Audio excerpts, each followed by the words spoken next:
Itura-inĩ rĩa Wĩtĩiri mwena wa Juja kaunti-inĩ ya Kiambu nĩkuo mũndũrũme ũcio wa mĩaka 36 erĩkanĩte kũraga mũirĩtu wa mĩaka 20 na thutha ũcio eruta muoyo na njĩra ya kwĩita.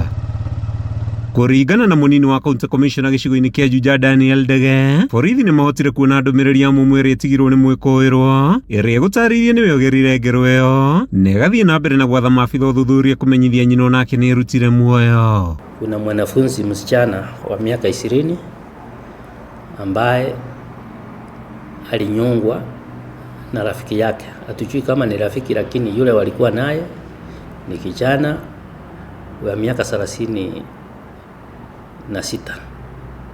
Na huyu msichana vile nimewaambia ni msichana wa miaka 20 na alikuwa mwanafunzi katika college moja hapa Thika Town.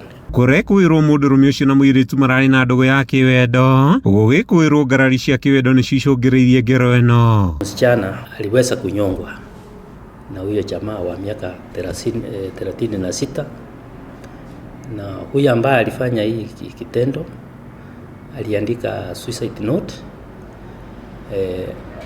akiandikia askari wa DCI hapa Juja. Akapeana namba ya mama yake ambapo alisema mama yake aweza kujulizwa kwamba asawahi kujinyonga na kwamba yeye ndiye alitekeleza kitendo ya mauaji. Maabitha honge cia ũgitĩri maugĩte ũthuthuria wa gĩkuũ kĩu nĩ ũratabanio kwenjera makĩria kĩhumo kĩa ngero ĩyo ĩrĩa ĩtunyũkithĩtie rũciũ rwa erĩ acio na arĩa mararĩ arutwo thukuru-inĩ ũmwe wa kothi cia moko mwena wa Thika. Na ni jambo la kusikitisha sana kuona tukipoteza maisha ya kijana msichana ambaye ni mdogo sana wa miaka 20 ambaye alikuwa katika college. Kwa hivyo tunataka kutoa tahadhari kwa wanafunzi wetu wajiepushe sana na mambo ya mapenzi. Hatujui ni mapenzi, lakini yaonekana ni kama ni mapenzi. Uchunguzi ndio inaendelea.